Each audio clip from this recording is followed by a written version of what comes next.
Okay, thank you. So we'll start off today's webinar. We have the IPO briefing on the Landlease Global REIT IPO, which Natalie will brief later, and we will have the initiation of Venture Corp Limited. We also have the Singapore REITs Monthly update, China Weekly, and the technical analysis on Go. So we start off with Venture.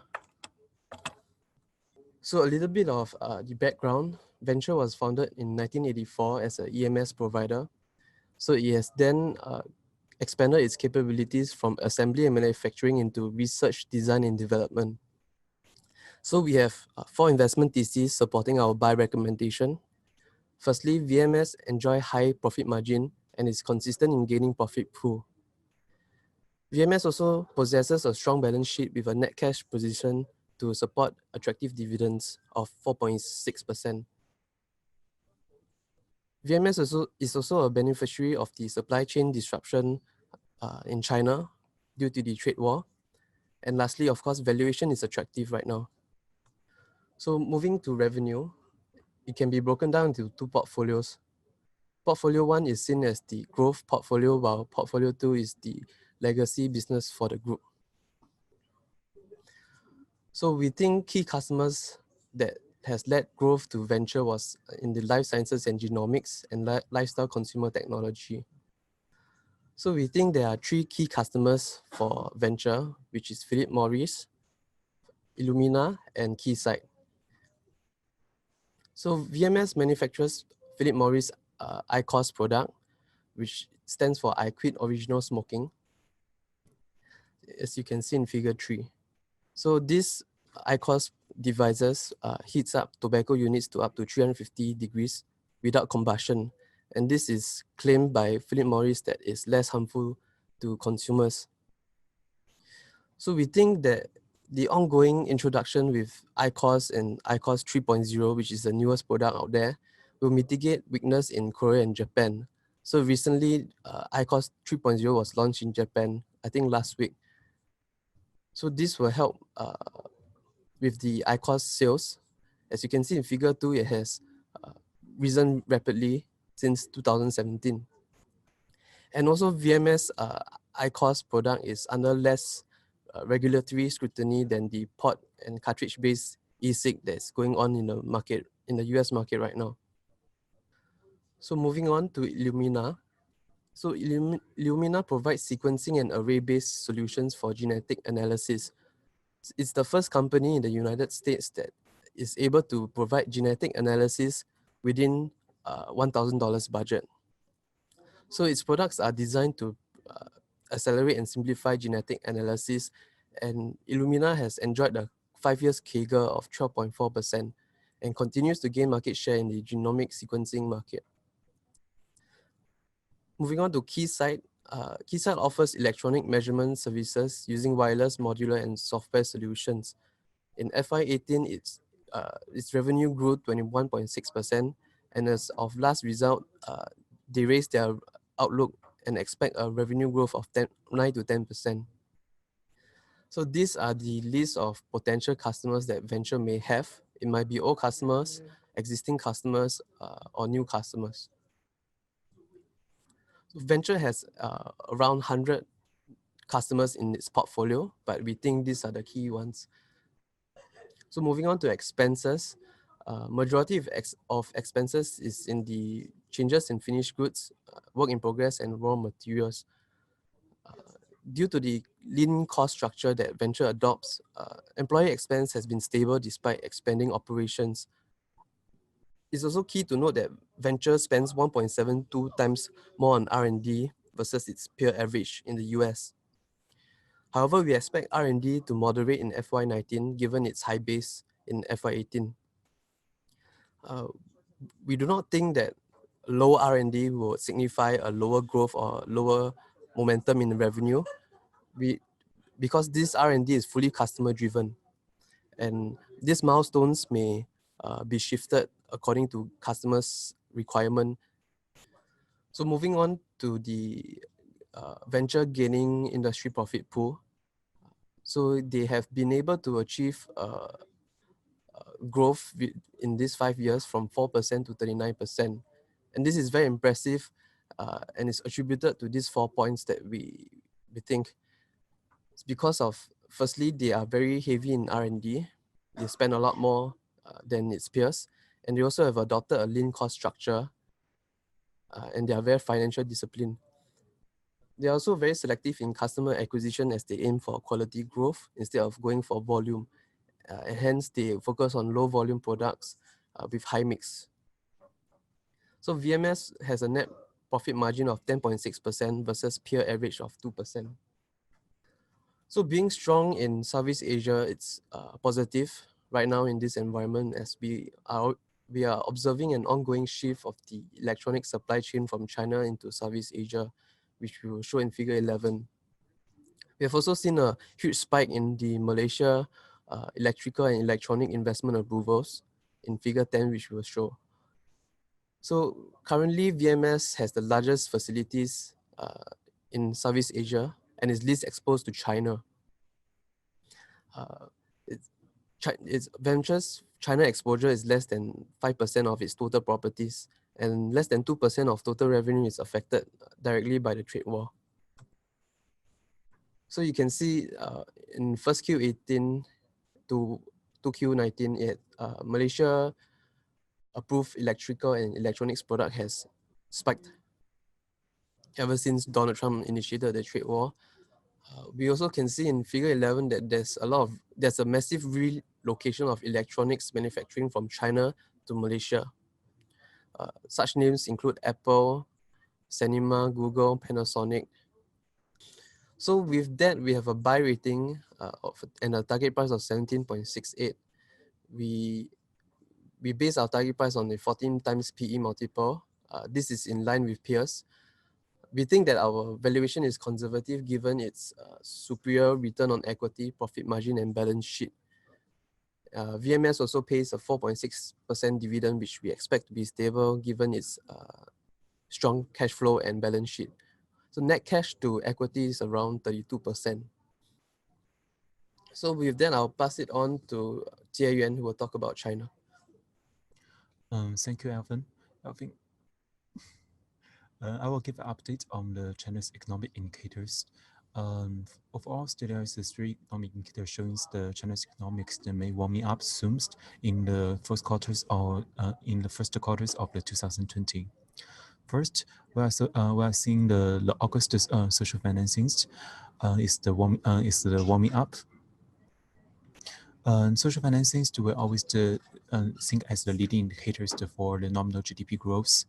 As on the August, we are seeing the local government bonds, the issuing has been warming up, and because of the local government bonds usually used as the first stage of the financing of the project, we are thinking the warming up of the social financings will continue as the banking may lend more rooms in the first quarters and the first quarters of the 2020. The second indicator shows the infrastructure's growth also been warming up. The government trust for the infrastructures has been increasing significantly on the second quarters of the 2019. At the meantime, we are seeing infrastructure growth also get increased and warming up. We're thinking in the next stage of the China's economic, the infrastructures will lead the manufacturers to the growth of the infrastructures will also lead the growth of the manufacturers industries. That's how we are seeing the new orders. The PMI also has been warming up in the third quarter. For the stock performance, because of the holiday season, holidays that are coming, we are seeing the China stocks markets has been down last week. The CSI 300 dumps about 2.1%, Shanghai Composite dumps about 2.47%, and the Shenzhen Composite also dumps about 3.36%.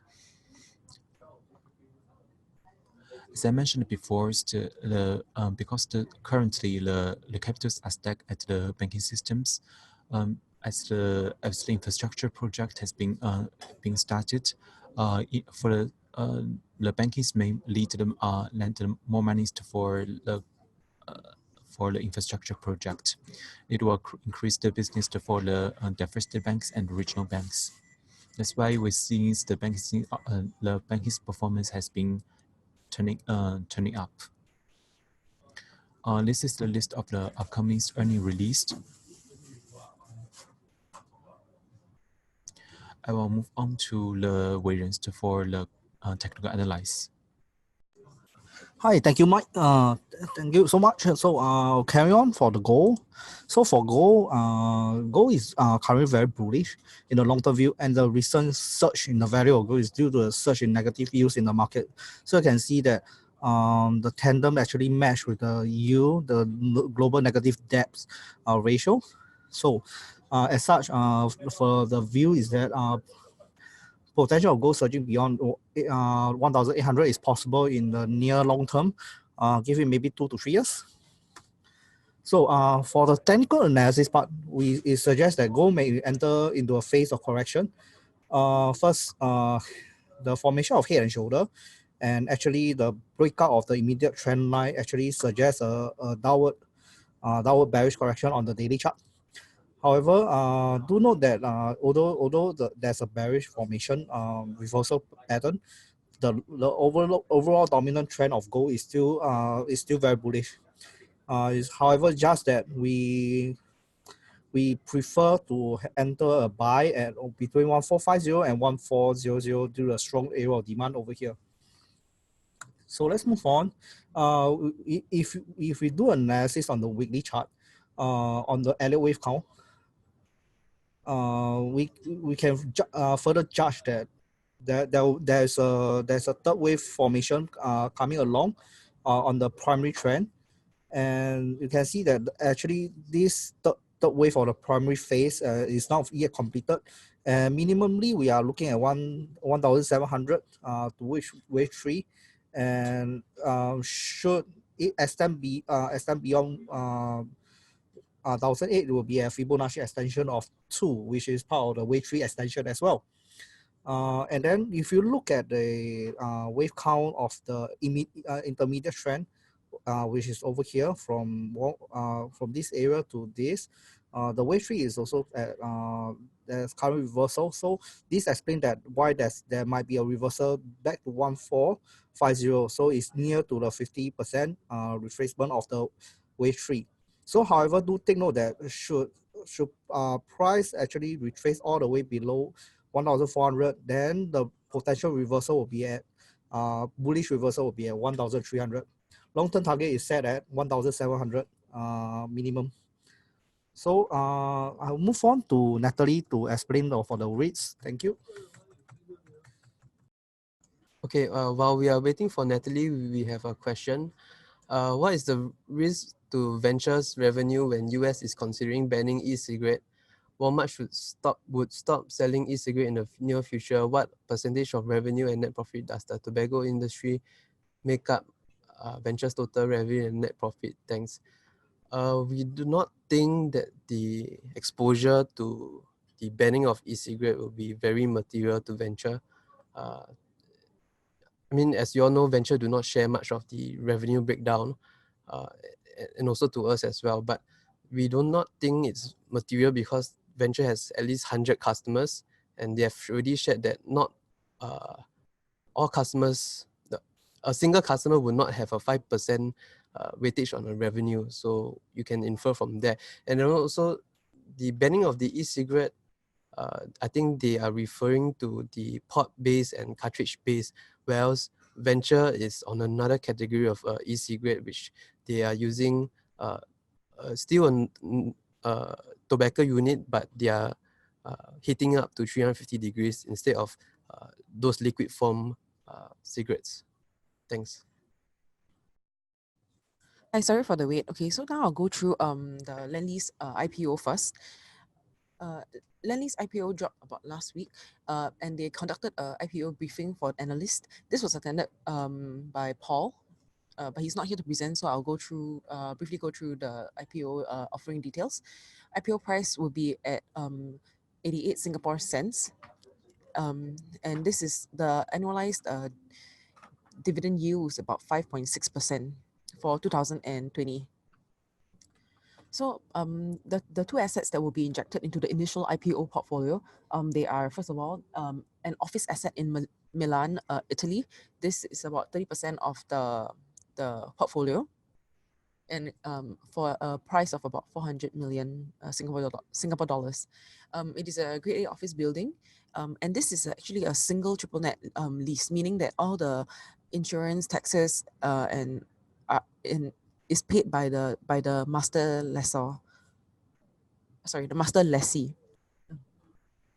And is for a very long lease term. The lease expiry is until 2032, and the step-ups, or rather the rental escalations, are linked to the 75% linked to the Italian CPI. So in Paul's words, this is something like you can view it like a bond that is index linked. The second asset is actually a retail mall in Singapore, which is the 313 Somerset, located at Somerset Road, Orchard Road. This asset actually has a slightly shorter lease term of about 1.8 years, in comparison to other retail assets in Singapore that have about 2 to 3 year lease. As you can see, about 150 tenants, and there are with a short wheel of 1.8 years, it's about, that means their portfolio or their tenant mix gets refreshed about every half yearly. So one thing to know about the Lendlease IPO is that it has it will pay out half yearly distributions, and the current gearing of this initial IPO portfolio is 36.4%, and the pipeline, the potential assets for injection into the REIT, they include Paya Lebar Quarter, which is 30% owned by the sponsor, GEM, the shopping mall located in the east, as well as Parkway Parade. So the sponsor is actually Landlease Group. Landlease is listed on the Australian Stock Exchange. So some of the comments from Paul is that the IPO is worth a stag, and some other things to note is that even though Paya Lebar Quarters is a potential asset for injection, it is valued at about $3 billion Singapore dollars, and it's a mixed asset, which is commercial and a mall. However, like this asset is quite substantially large, so if the REIT is going to acquire this asset, it will probably have to do like a piecemeal kind of acquisition, where it's like a percentage of the asset and not the full $3 billion asset. So just for some color, this is the Italy CPI index, and also the image of the assets that will be injected.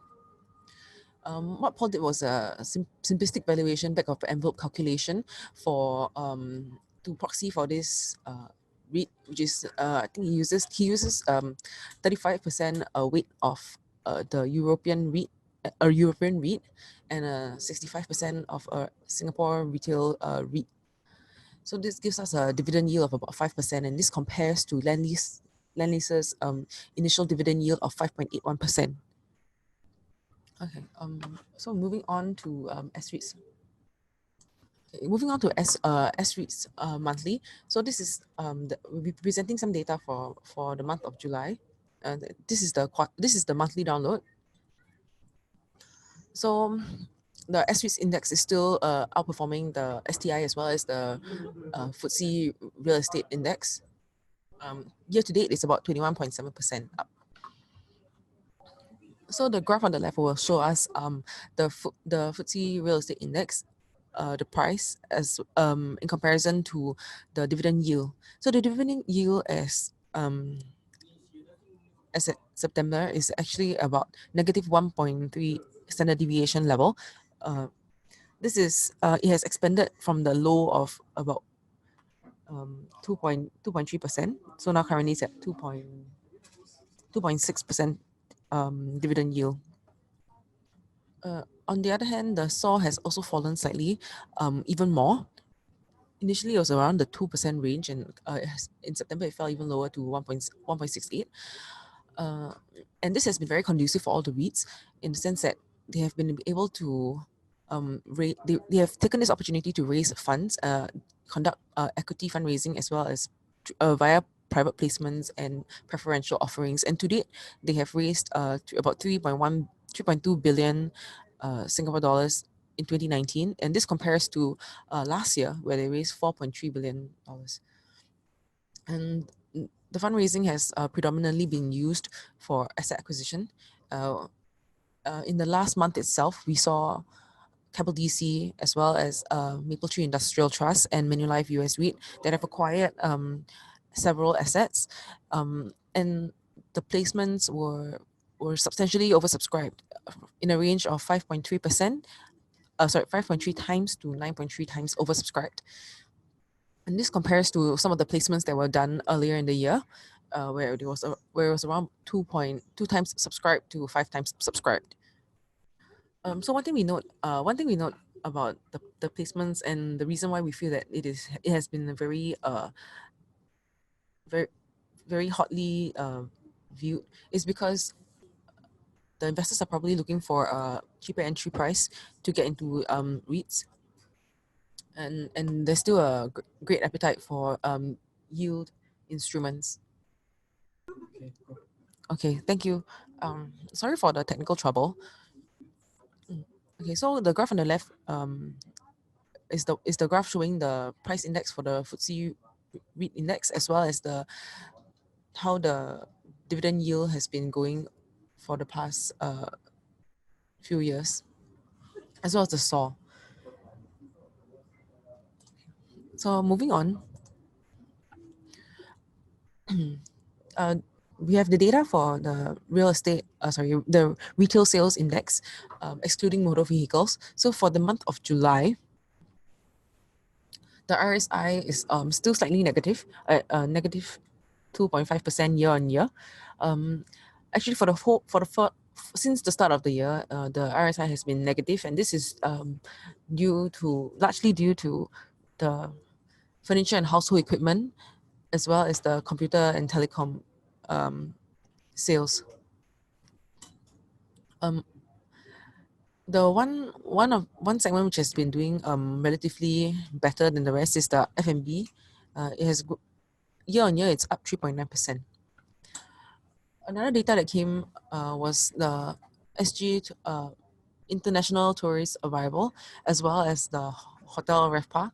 So for the month of July, visitor arrival actually grew by almost 4%, and RevPAR increased by about 1.8%. And this is due to both higher occupancy as well as higher average room rates. So we actually prefer our outlook for the hospitality sector is actually quite positive because of the tapering room supply that's coming on for the next 3 years. However, due to the recent trade uncertainty, the lack of events in the first half of the year, the tourism sector for Singapore the hospitality sector for Singapore was actually much softer than expected. However, with the increased RevPAR, we think that in 3Q it will be much better. So the top-down view for the sector is unchanged. As mentioned, the REIT index actually gained, it's not 23%, it's 21.7% YTD, and most of the REITs are actually now trading at very high, very rich valuations of about +2 standard deviation price to NAV. However, the price to NAV is well supported by the investors' appetite for yield instrument. We expect that the price to NAV to remain elevated in the near term, especially in this low interest rate environment. And this has also resulted in great demand for private placements and leading to oversubscription rates of about to the high range of 9.3%. And this was actually for Capital DC REIT that managed to place at a very, very high subscription rate. So overall, low interest rate environment is actually conducive to the REIT as it helps them acquire assets at a more accretive rate, more DPU accretion.